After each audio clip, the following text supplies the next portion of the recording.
Boa noite, a paz de Jesus. Amém. Irmãos, nós continuamos aí a série de mensagens que estamos nela durante esses últimos domingos, falando sobre os salmos, a exposição dos salmos, salmos que consolam, né? Salmos que nos desafiam, salmos que nos inspiram. Nós queremos, através do estudo dos salmos, da exposição dos salmos, percebermos como a espiritualidade dos salmistas, elas eram tão simples, práticas, tão comoventes, mas ao mesmo tempo tão profundas, fervorosas, né? Tão grandiosas a ponto de inspirar pessoas ao longo da história, chegando até nós hoje, para também inspirar o nosso coração a desenvolvermos um relacionamento com Deus. Os salmos escritos, compostos e que estão nessa coletânea bíblica, eles têm alguns motivos. E os principais motivos dos salmos é falar a respeito de quem Deus é e o que Deus faz. Quem Deus é e o que Deus faz. Todas as vezes que nós lemos os salmos, eles têm a intenção de apresentar ao nosso coração quem Deus é e o que Deus faz. E hoje nós vamos aprender um pouco mais com o salmista a respeito de quem Deus é, do que Deus faz e como quem Deus é e o que Deus faz é de extrema relevância para a nossa vida, para o nosso dia a dia e principalmente para essa jornada que todos nós fazemos, que todos nós estamos nela, e um objetivo comum dessa jornada que todos nós temos, apesar de às vezes seguirmos uma história diferente ou construirmos histórias diferentes, um objetivo é comum na história de cada um aqui. Um desejo é comum na história de cada um aqui. É o desejo de ser feliz.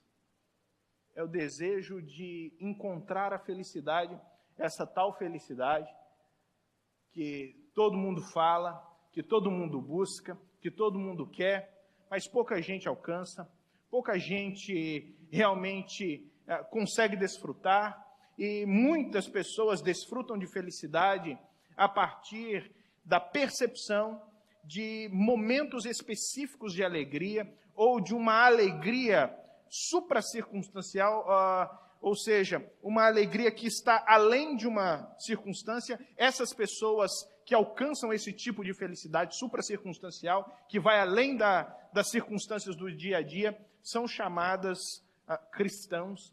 Porém, existem aquelas que também alcançam a felicidade, encontram a felicidade em situações específicas cujo o momento de alegria ela alcança um ápice superior às alegrias comuns do cotidiano. Então, quando esse ápice de alegria atinge um nível superior àquelas felicidades do cotidiano, que são escritas às vezes com letras minúsculas, mas não deixam de ser profundamente significantes na vida de cada um de nós, quando nós ultrapassamos essas pequenas alegrias do dia a dia e alcançamos um ápice, aí nós falamos assim: estou feliz. A verdade é que felicidade nesse nível, ela geralmente não é percebida como a felicidade da vida cristã. Ela é a felicidade promovida por uma cosmovisão ou uma visão de mundo não cristã. Por quê? Ela trabalha com um tipo de felicidade externa. Um tipo de felicidade que ela é ocasionada por causa das nossas conquistas. Conquistas pessoais, às vezes conquistas de bens, às vezes uma posição de honra, às vezes quando os nossos prazeres sensoriais são satisfeitos das mais variadas formas possíveis. Tudo isso traz ao nosso coração uma sensação de paz e alegria, ou pelo menos promete ao nosso coração essa sensação de paz e alegria. quando nós ganhamos alguma coisa, ou quando nós conquistamos algo, ou quando você luta para ter alguma coisa, e você conquista aquilo, aquele bem, aquela posição dentro da empresa, ou quando você é satisfeito nos seus prazeres, um prazer que você esperava há muito tempo, você é sim inundado de uma determinada alegria e alcança um ápice maior, superior a essas pequenas alegrias do dia a dia. E por pequenas alegrias do dia a dia, vamos entender aquilo que é simples, aquilo que é comum, mas são coisas com as quais nós não conseguiríamos conviver, ou nós não conseguiríamos viver sem tê-las. Por exemplo, a família. A família é um bem tão precioso, faz parte da nossa felicidade de uma maneira profunda, mas no dia a dia passa despercebido. Os relacionamentos, os amores, a troca de olhar, o cuidado, o carinho, a generosidade, a cumplicidade, a disponibilidade. Tudo isso passa despercebido porque nós estamos atrás, às vezes, das felicidades escritas com letras maiúsculas, aquelas que superam essas pequenas felicidades. Nós não percebemos a felicidade que nós temos de ter saúde. Nós não percebemos a felicidade de podermos ter oportunidade de contemplar imagens fantásticas, belíssimas, como, por exemplo, um dia bonito, como nós tivemos hoje, um nascer do sol fantástico, como nós tivemos hoje. Isso passa despercebido, porque estamos atrás dessa felicidade com letra maiúscula. Mas isso não faz parte daquilo que nós poderíamos dizer que é a felicidade que a Bíblia nos oferece. Quando nós estamos atrás dessa felicidade com letras garrafais, dessa felicidade que ela é externa, dessa felicidade que vem através das nossas conquistas, nós precisamos sempre lembrar que uma pergunta vai nos ser feita. O que você é capaz de fazer para ter o que quer? Para você conquistar aquilo que você acredita, ou passa a acreditar, que vai ser o motivo da sua alegria e da sua felicidade, o que você está disposto a fazer para conquistar o que você quer? As pessoas estão dispostas a fazer muita coisa. Na verdade, o que se espera de você é que você se levante, erga a cabeça e fale: eu estou disposto a fazer tudo. Tudo para conquistar a minha felicidade, para conquistar os meus objetivos, os meus alvos, os meus sonhos. E as pessoas, elas vivem baseada nessa premissa de que para conquistar aquilo que é a minha tal felicidade, eu faço tudo. E no transcorrer desse fazer tudo, nós abrimos mão de muita coisa. Nós abrimos mão de muitos valores. Nós abrimos mão, às vezes, dos nossos relacionamentos. São, às vezes, relacionamentos, casamentos, que são destruídos por causa daquele emprego, daquela promoção, daquele status profissional que eu sempre sonhei. Relacionamentos são destruídos por causa disso. Às vezes, relacionamentos são destruídos simplesmente por causa da ansiedade, da ânsia de alguém por ter uma aventura sexual para ter o seu prazer momentâneo suprido. Tendo o seu prazer momentâneo suprido, aquela relação pode vir a se romper por causa dessa relação que aconteceu de forma extraconjugal. E você põe a perder felicidades que para você eram felicidades pequenas, mas depois você descobre que eram essas felicidades que faziam valer a vida. Faziam a vida valer a pena. Poxa, todos nós somos impelidos, instruídos, ensinados a fazer tudo para conquistar a nossa felicidade. Ninguém pode estar na nossa frente. Se estiver na sua frente, você passa por cima. Passa por cima dos direitos da outra pessoa, passa por cima das emoções da outra pessoa, passa por cima da dignidade do outro ser humano. Você sempre passa por cima quando você está em busca da sua felicidade. As pessoas abrem mão, às vezes, da visão básica e fundamental de que o outro ser humano, na frente dela, também tem direitos. Também é ser humano e passa por cima dos outros. Em outros casos, para conquistar essa felicidade, você abre mão de si mesmo. Você abre mão dos seus princípios, você abre mão dos seus valores, você abre mão do seu coração, você abre mão da sua dignidade. Tudo para conquistar essa tal felicidade. O problema é que muita gente conquista o que quer. Muita gente chega ao topo. Muita gente alcança aquilo que a sociedade poderia traduzir como sucesso. Muita gente alcança aquilo que a sociedade, na maioria de nós, está olhando como objetivo de vida. Mas quando chegam lá, eles podem ter muitos bens. Mas a pergunta é se os bens, juntamente com esses bens, eles têm paz. Eles podem até ter uma posição de honra na sociedade, serem reconhecidos. Mas é preciso perguntar se o reconhecimento traz paz. É preciso perguntar se os prazeres que eles conquistaram e os prazeres que o mundo oferece podem estar à disposição, podem estar aos pés dessa pessoa. Mas é preciso perguntar se,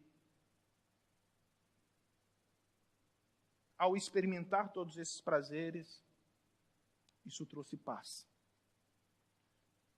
No fim de tudo, se a resposta é eu conquistei muita coisa, mas não tenho paz, você pode ter tudo, mas na verdade você não tem nada. Você pode ter conquistado tudo, mas você é infeliz. Pessoas assim vivem se perguntando: o que falta? O que está faltando? Elas têm uma boa qualidade de vida, mas sempre tem aquele ponto de interrogação no final, porque sempre parece que está faltando alguma coisa. Elas não conseguem reconhecer o que possuem e sempre acham que é necessário ter mais.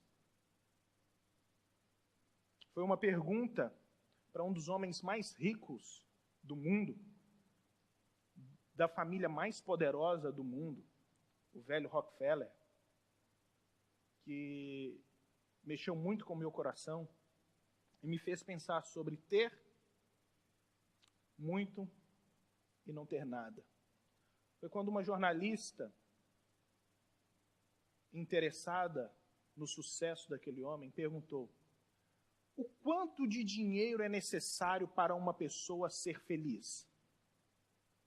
E o velho Rockefeller, sem titubear, respondeu: só um pouquinho mais. Só um pouquinho mais. Porque quando você vive de conquistas e acredita que são as suas conquistas que trazem felicidades, ou que pode ser traduzida por felicidade, nunca vai ser o suficiente. Sempre vai precisar de um pouquinho mais. Já o cristão, ele não vive por essa premissa. A cosmovisão cristã, ela parte de uma outra premissa totalmente diferente dessa que nós percebemos até agora. A felicidade, ela não é entendida como algo que se conquista externamente, mas, de fato, para o cristão, felicidade está intrinsecamente ligado a um relacionamento restaurado. A um relacionamento que é restaurado. Portanto, na celebração dessa paz entre as partes, nós temos o start para o desenvolvimento de uma vida feliz. E que parte é essa? Que partes são essas que estavam em total oposição? Nós e Deus. Nós e Deus. Nós estávamos em total oposição. E a paz relacional que nós buscamos como ser humano é a paz com Deus, celebrada em Jesus Cristo no alto da cruz.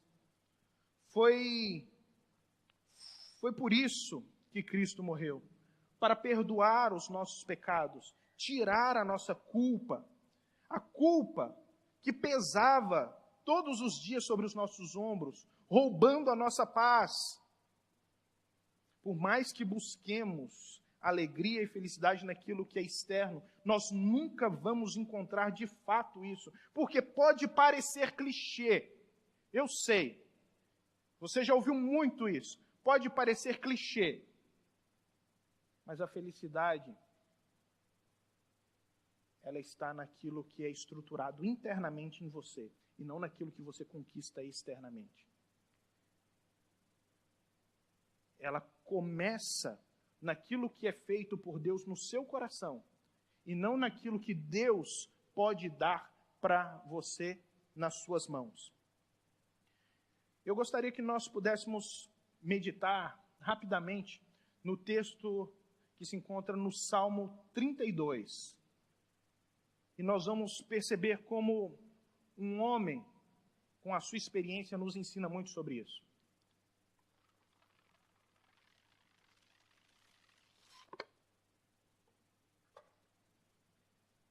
Salmo 32. Diz assim: bem-aventurado aquele cuja iniquidade é perdoada, cujo pecado é coberto.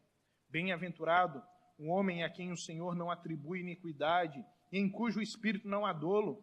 Enquanto calei os meus pecados, envelheceram os meus ossos, pelos meus constantes gemidos todo dia. Porque a tua mão pesava dia e noite sobre mim, e o meu vigor se tornou em sequidão de estio. Confessei-te o meu pecado, e a minha iniquidade não mais ocultei. Disse: confessarei ao Senhor as minhas transgressões, e tu perdoaste a iniquidade do meu pecado. Sendo assim, todo homem piedoso te fará súplicas em todo tempo, em tempo de poder encontrar-te. Com efeito, quando transbordarem muitas águas, não atingirão. Tu és o meu esconderijo, tu me preservas da tribulação, e me cercas de alegres cantos de livramento. Instruir-te-ei e ensinar-te-ei o caminho que deves seguir, e sob a minha vista te darei conselho. Não sejais como o cavalo ou a mula, sem entendimento, os quais com freios e cabrestos são dominados. De outra sorte, não te obedecem. Muito sofrimento terá de curtir o ímpio, mas o que confia no Senhor, a misericórdia o assistirá. Alegrai-vos no Senhor, regozijai-vos, ó justos, exultai, vós todos que sois retos de coração. Nós aprendemos algumas coisas com esse texto, algumas lições. A primeira delas é que o pecado, quando ele é perdoado, ele é percebido como, esse perdão é percebido como grande alegria, como fator de grande alegria. Veja como o autor ele inicia o texto. Ele diz: bem-aventurados aquele cuja iniquidade é perdoada, cujo pecado é coberto. Bem-aventurado o homem a quem o Senhor não atribui iniquidade e em cujo espírito não há dolo. A alegria dos pecados perdoados, ela pode superar qualquer outra alegria momentânea que o mundo nos proporciona. O autor, ele inicia celebrando esse perdão. Ele inicia celebrando o perdão como essa alegria indizível no coração do crente. Porque ele fala: bem-aventurado é o homem, feliz é o homem que o seu pecado foi perdoado. Ele vai usar 3 palavras aqui para identificar o pecado. São 3 palavras no original que são palavras diferentes para mostrar que o homem pode ser ofensivo a Deus de várias maneiras, mas todas as maneiras que o homem se propõe a ser ofensivo a Deus, quando existe arrependimento, Deus é capaz de perdoá-lo. E toda a culpa que o homem carrega sobre os homens, ela pode ser extirpada, extinguida por causa dos seus pecados. Por causa do perdão de Deus, do perdão que Deus pode nos dar. Quando nós vemos um homem assim celebrando o perdão, acima de qualquer outra coisa, nós precisamos nos perguntar quem é esse homem que está celebrando o perdão. Esse é um salmo de Davi, é um salmo do rei Davi. Portanto, o homem que está celebrando o perdão acima de todas as coisas, pode nos mostrar, através da vida dele, que nenhum tipo de conquista pode ser mais agradável do que recebermos o perdão de Deus. Pode trazer mais felicidade, mais alegria do que o perdão de Deus para as nossas vidas. Nós temos um homem aqui que tinha tudo para ser feliz. Ele não precisava ficar buscando perdão. Ele não precisava ficar buscando sentido de vida, gente. Pelo menos não segundo a cosmovisão do mundo. Pelo menos não de acordo com aquilo que o mundo acredita que é ser feliz. Esse homem conquistou tudo. Ele tinha tudo para ser o mais feliz da nação de Israel. A Bíblia vai dizer que ele é bonito, que ele era bonito, rico. Ele tinha uma alta posição social, ou seja, ele era o rei. A mais alta posição social era dele. Ele tinha poder temporal imensurável. Nós não conseguimos entender nos nossos dias o tamanho do poder de um rei naquela época. Era o poder tamanho que detinha na sua mão a vida e a morte de qualquer indivíduo do seu reino. E nós não conseguimos entender isso hoje, porque nós estamos muito distantes dessa realidade. Mas é um poder imensurável. O reconhecimento popular. As pessoas gostavam de Davi. O reino gostava de Davi. Ele tinha popularidade. E com relação aos prazeres, como naquela época a poligamia era permitida, ele tinha quantas mulheres ele quisesse. Ele podia ter a sua satisfação sexual suprida da maneira que ele quisesse, com quantas mulheres ele achasse pertinente. Mas aqui, nada disso, nenhuma dessas conquistas dele parece ter valor. Quando ele vai escrever o salmo dele, parece que nada disso tem sentido. Ele não coloca nada disso como instrumento da sua felicidade. Ele não apresenta nenhum tipo de conquista pessoal sua ou o seu próprio renome como motivo para ser feliz. Ele simplesmente diz: o homem que é feliz é o homem perdoado. O homem que é feliz é o homem que alcançou o perdão. Que a culpa não assombra mais, que os demônios, os monstros da culpa, daquilo que ele fez, daquilo que ele foi, não assombram mais, porque ele foi perdoado. É claro que nós precisamos nos perguntar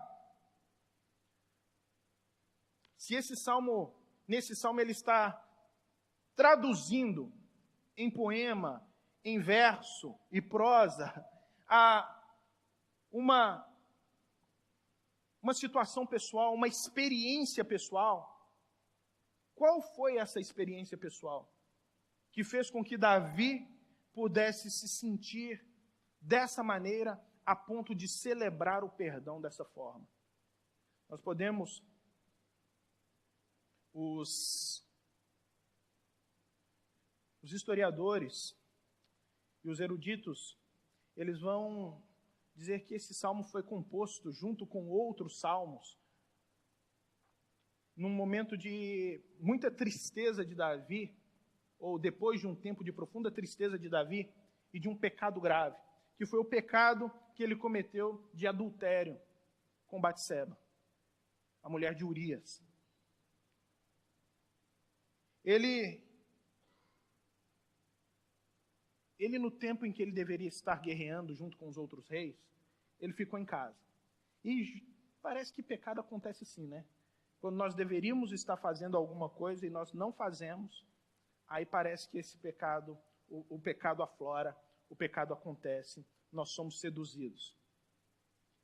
Ele estava em casa, andando pelo terraço, e de repente ele olha e vê uma linda mulher tomando banho.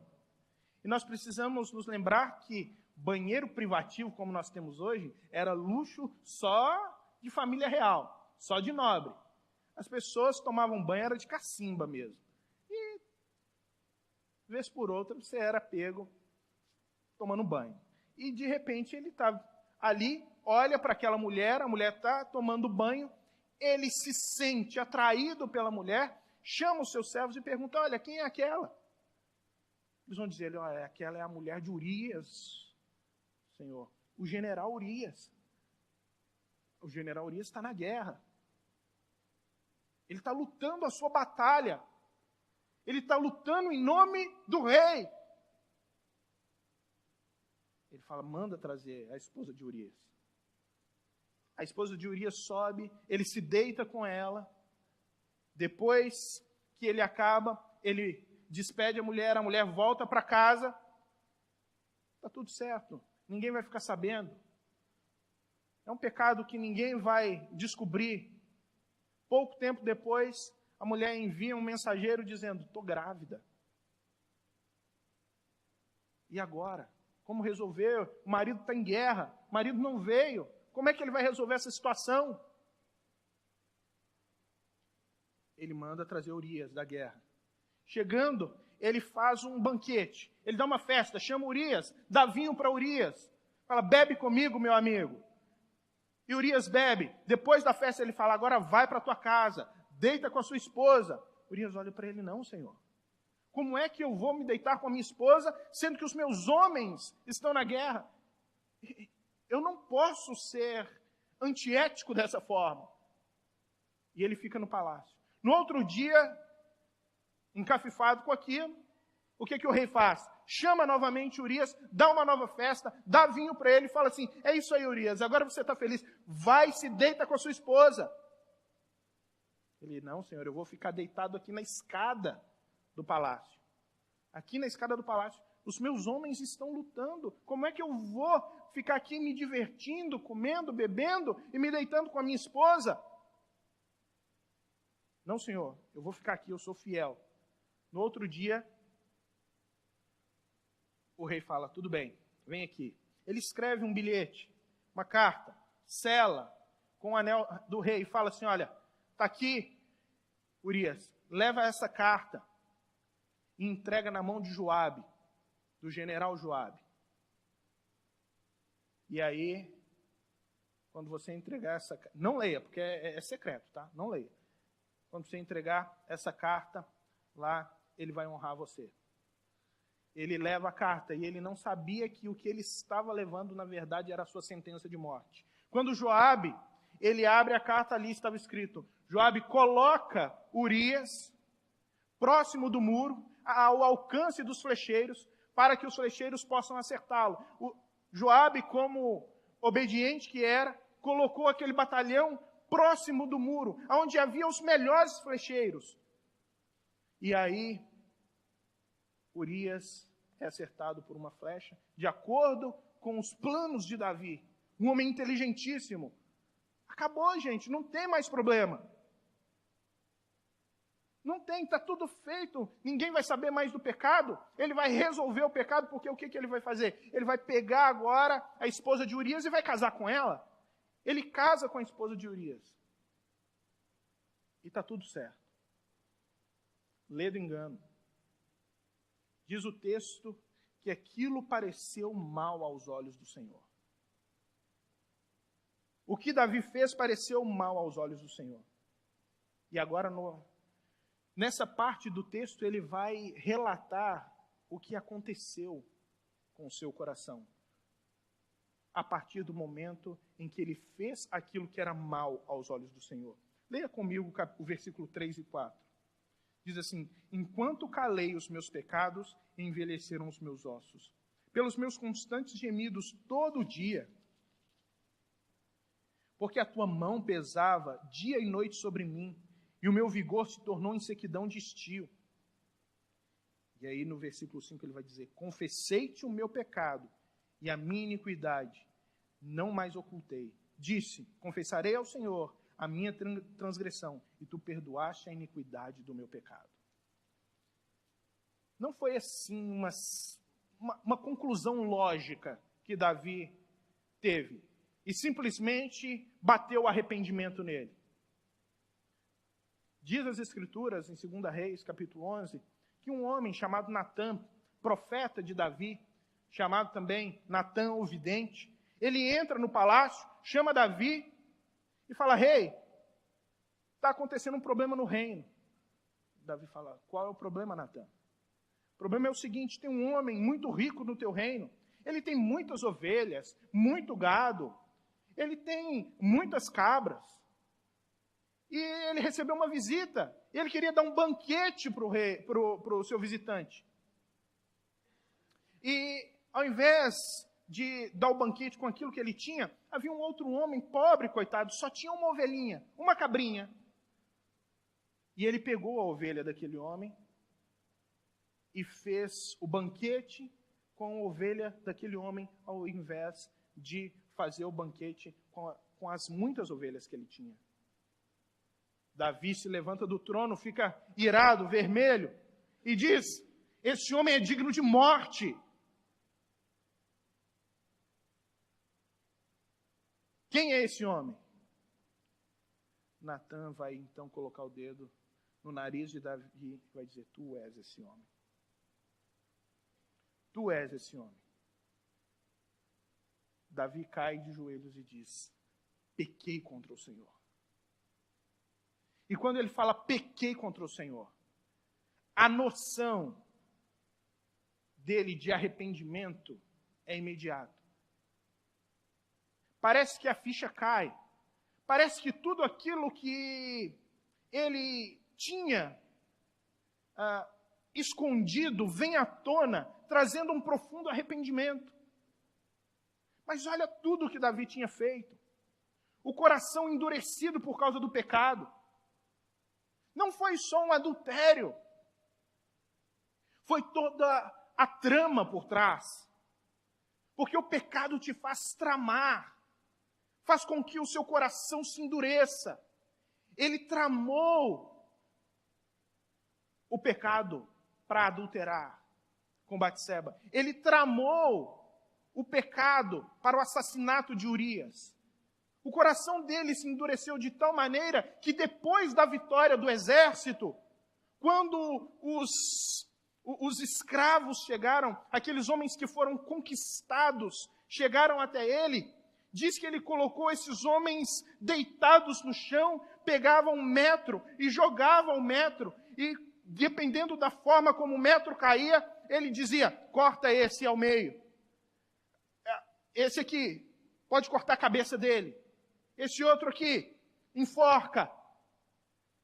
Ou seja, ele fazia horrores com os prisioneiros de guerra, porque o seu coração havia sido endurecido pelo pecado, porque é isso que o pecado faz, ele endurece o coração. Mas quando ele foi confrontado pelo profeta Natã, a luz do Espírito de Deus invadiu o coração de Davi, fazendo com que ele reconhecesse o seu erro, reconhecesse o seu pecado e então se arrependesse. É por isso que nos 2 versículos ele celebra o perdão, porque um perdão não é uma simples ação da emoção humana. O perdão é algo promovido pelo próprio Espírito de Deus no coração do cristão. É o poder de Deus invadindo o ser humano e dando a ele capacidade de negar a si mesmo, de negar a sua própria vontade, para se dobrar diante do grande rei, para se dobrar diante da santidade de Deus.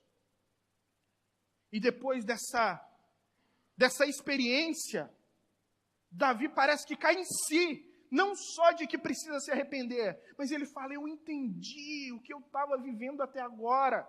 Todo esse tempo que eu tinha perdido a paz. Todo esse tempo em que algo não estava certo dentro de mim. Era porque eu estava ocultando o meu pecado. Então ele vai mostrar a tristeza irremediável que nós carregamos quando não temos paz no nosso coração. A ocultação do pecado trouxe consequências graves para Davi. Se você vê o texto, são sofrimentos físicos e emocionais. Ele vai falar sobre dores nos ossos, que podem significar uma enfermidade, que talvez naquele momento Davi ligou a uma consequência de pecado. Mas não é só uma questão de enfermidade, gente. São dores emocionais, são dores que são internas, que são de consciência e que são somatizadas. E que o corpo somatiza. É aquele tipo de dor emocional que se torna física. É quando, por exemplo, nós sabemos que já foi identificado pela ciência que um dos motivos do câncer é o rancor, o ódio guardado no coração. Porque aquele sentimento, ele não adoece só a alma, ele adoece também o corpo. É quando uma pessoa está estressada por causa de preocupações, aquilo está na alma dela, mas é somatizado pelo corpo. Aquilo vira uma gastrite, uma úlcera, porque é isso que acontece. Agora Davi está profundamente machucado emocionalmente.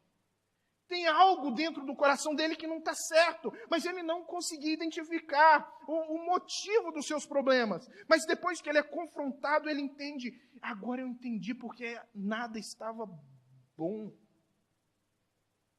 Agora eu entendi porque eu perdi a minha paz, eu perdi a minha felicidade, eu perdi a minha alegria.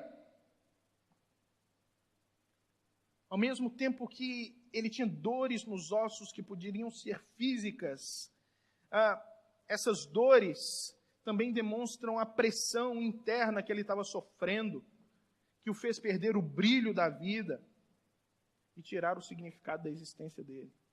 Ele fala assim, olha,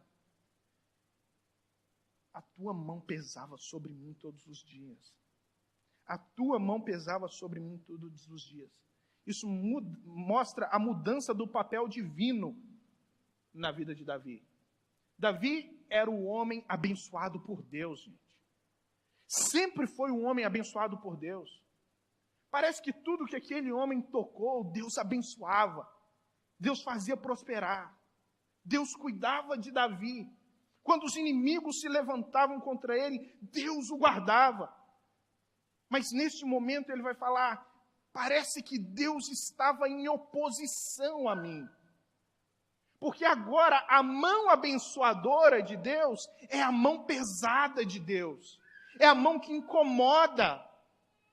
Não é mais aquela mão que acaricia, que alivia, mas é a mão que traz desconforto. E ele entendia, a posição de Deus mudou. A mão dele não estava mais me abençoando, ela estava pesando, e pesando a minha consciência, e pesando o meu coração, porque tinha algo em mim que precisava ser corrigido, que precisava ser consertado. E sempre existe coisas, ou talvez existam coisas, em nossas vidas que precisam ser corrigidas. E Deus, Ele usa alguns Natãs para poder nos corrigir. Às vezes Ele usa a pessoa que você gosta para dizer e pôr o dedo, às vezes na sua cara e dizer, você está errado. Pensa. tudo o que você está conseguindo, o que você está conquistando, é a mão de Deus. É Deus abençoando você. Mas isso parece que não é suficiente, porque a sua cosmovisão é de que aquilo que você conquista externamente é que vai trazer prazer para você, é que vai trazer paz para você. Mas não é. É quando a sua relação com Deus está em sintonia, aí sim é que a vida começa a fazer sentido. Porque a paz, ela é o start para a nossa felicidade, e não as nossas conquistas, o start para a nossa felicidade. Então, pessoas quando chegam, seja quem você gosta, seja quem você não gosta, seja até mesmo um ímpio, para poder dizer para você, você está errado. A maneira como você está agindo está errado. Repense, pare, não oculte os seus pecados. Porque a mão de Deus abençoadora também é a mão de Deus que pesa. É a mão do Deus que pesa, mas com um propósito. Todas as vezes que Deus, Ele pesa a sua mão sobre os seus, não é simplesmente para trazer desgosto de vida, não é simplesmente para machucar, não é simplesmente para ofender, mas é para corrigir, é para trazer de volta, é para elucidar a situação, é para fazer com que você caia em si, é para fazer com que nós percebamos que nós estamos caminhando por um caminho que vai trazer destruição no final. Essa mão de Deus, ela nos está atraindo de volta para a vida e não nos afastando da vida. E ele vai reconhecer isso. Ele vai dizer, enquanto a mão de Deus pesou sobre mim, eu perdi a minha força vital, a prazer de viver. Ele vai dizer, olha, a minha força, o meu vigor se tornou em sequidão de estio. Ele está falando, eu estava como uma árvore que murcha com a incidência do sol forte no verão.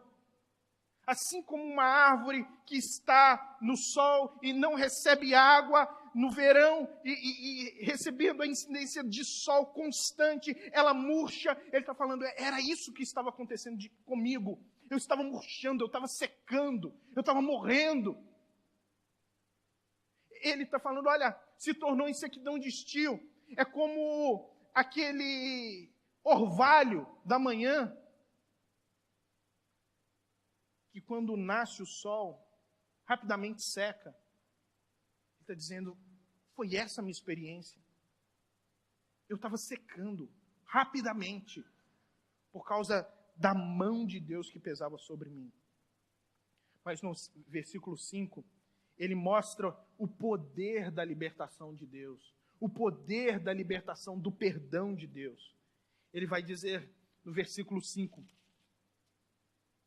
confessei-te o meu pecado e a minha iniquidade não mais ocultei. Disse, confessarei ao Senhor as minhas transgressões, e tu perdoastes a iniquidade do meu pecado. Ele está dizendo, Deus é Deus que perdoa pecados. Deus é Deus que perdoa, apesar dele não ser conivente com nenhum pecado. Deus nunca vai ser conivente com pecado, com transgressão. E olha como ele coloca as palavras muito bem pensadas. Ele vai dizer que Deus perdoou a iniquidade do seu pecado. Ele vai dizer, não foi qualquer pecado.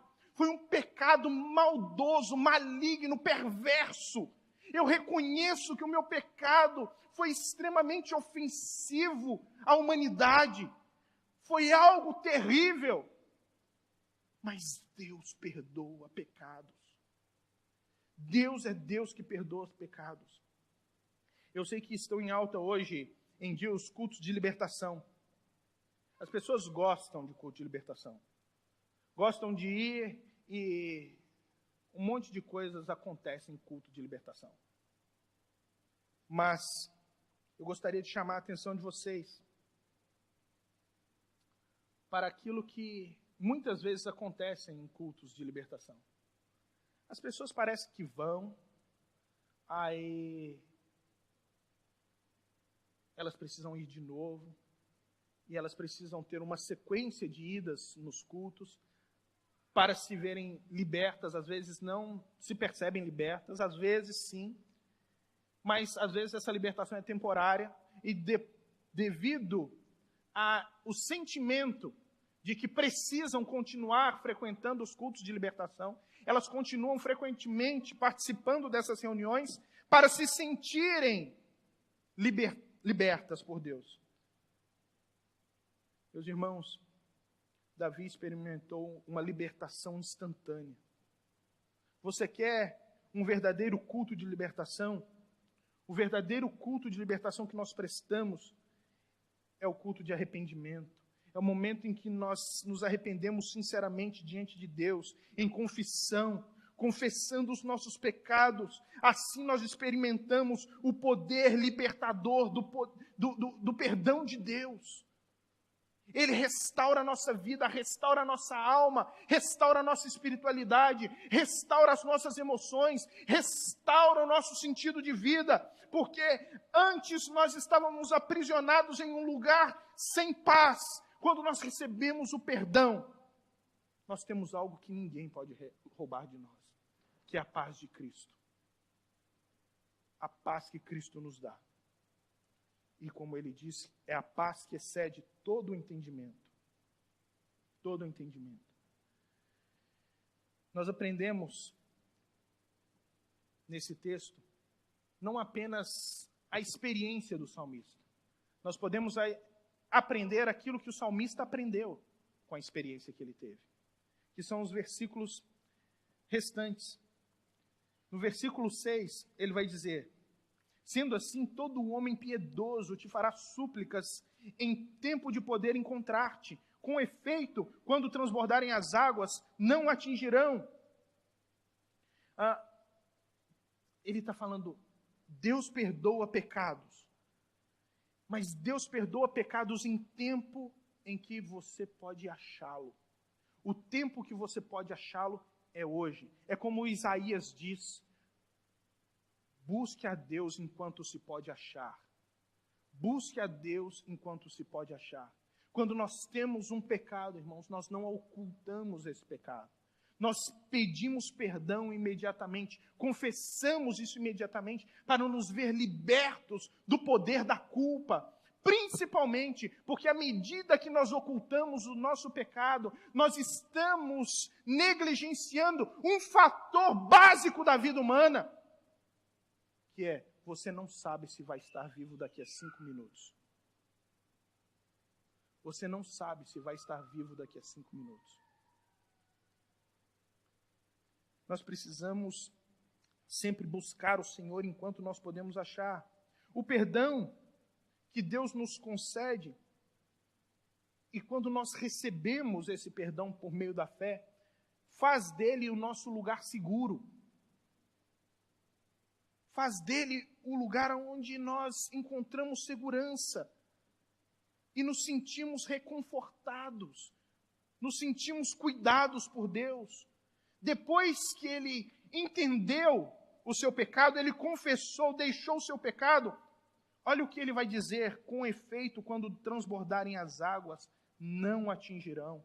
A pessoa que confessa o seu pecado tem em Deus a sua proteção. Aqui a visão dele, por exemplo, é do Rio Jordão ou do Neguebe, quando eles transbordavam por causa das chuvas, e quando eles transbordavam, as águas subiam e saíam levando tudo que viam pela frente. Era uma destruição. E ele está dizendo, apesar das águas subirem e serem capazes de trazer grande destruição, aqueles que se arrependem, eles são protegidos por Deus no tempo da destruição, no tempo da assolação, no tempo das dificuldades.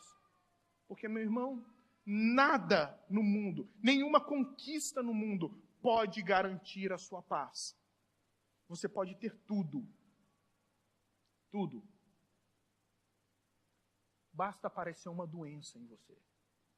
E você vai perceber que nada do que você conquistou pode te dar a paz.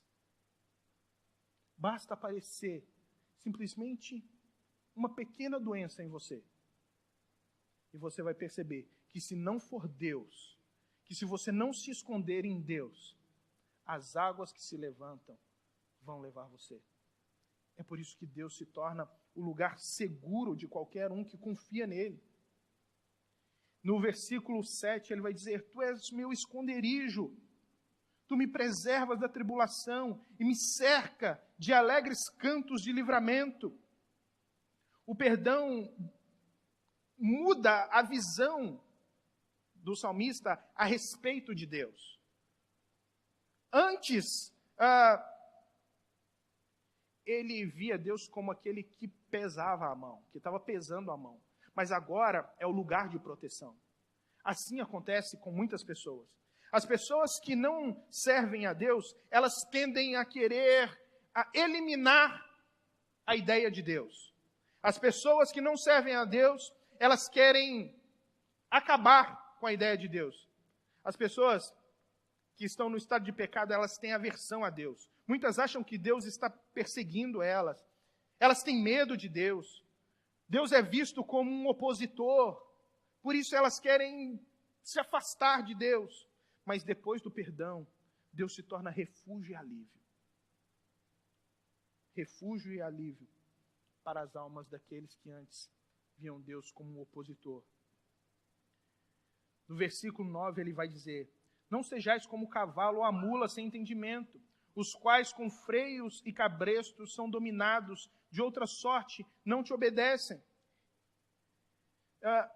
Ele vai dizer que aqui ele está mostrando o que ele aprendeu, que Deus é aquele que nos guia através da sua bondade. É aquele que nos ensina, de fato, a não dependermos de métodos que gerem dor para servi-lo. Ou seja, nós não precisamos esperar a vara de correção de Deus. Nós não precisamos ser como o cavalo e a mula que usam freios. Freio é um instrumento que guia o cavalo através da dor. Nós não precisamos assim. Nós nos relacionamos com Deus por causa do seu amor. Fruto isso daquilo que está no versículo 8. Porque ele assume aqui como se Deus estivesse falando com ele: instruir-te-ei e ensinar-te-ei o caminho que deves seguir, e sobre a minha vista te darei conselhos. Ele está assumindo Deus como se fosse um tutor, um professor que ensina o caminho para ele. É como se Deus fosse um pai. Nós não precisamos aprender com o sofrimento, nós podemos aprender com a confiança. A confiança de que Deus é um pai, de que Deus é um professor sábio para nos guiar. O versículo 10 ele vai dizer: muito sofrimento terá de curtir o ímpio, mas o que confia no Senhor, a misericórdia o assistirá. Assim como o sofrimento está ligado à culpa, porque o ímpio pode conseguir muita coisa, mas ele nunca vai conseguir fugir da dor da culpa. A felicidade está ligada à misericórdia, porque é isso que nós precisamos, é isso que traz felicidade a cada um de nós. A consciência de que Deus é misericordioso e que Ele perdoa pecados. E por último ele vai dizer: alegrai-vos no Senhor e regozijai-vos, ó justos. Exultai vós todos que sois retos de coração. A alegria verdadeira, ela é no Senhor. Ela é quando nós temos relacionamento com o Senhor. É quando nós estamos afinados com o Senhor. É quando o nosso coração está atrelado ao coração do Senhor. É por isso que ele vai dizer aqui: alegrai-vos no Senhor. Sejam felizes no Senhor. É assim que nós conseguimos. Não é através de conquistas externas que nós somos felizes de verdade. É através de um relacionamento restaurado por meio do perdão. O nosso relacionamento com Deus. Esse perdão foi conquistado para cada um de nós no alto da cruz, por meio de Cristo Jesus. Que nós possamos todos os dias nos lembrar que foi nos aberta a porta do perdão, para não escondermos os nossos pecados, mas para que nós possamos chegar até esse Deus como um pai, um tutor, e recebermos dele o perdão. Amém? Vamos ficar de pé, vamos orar?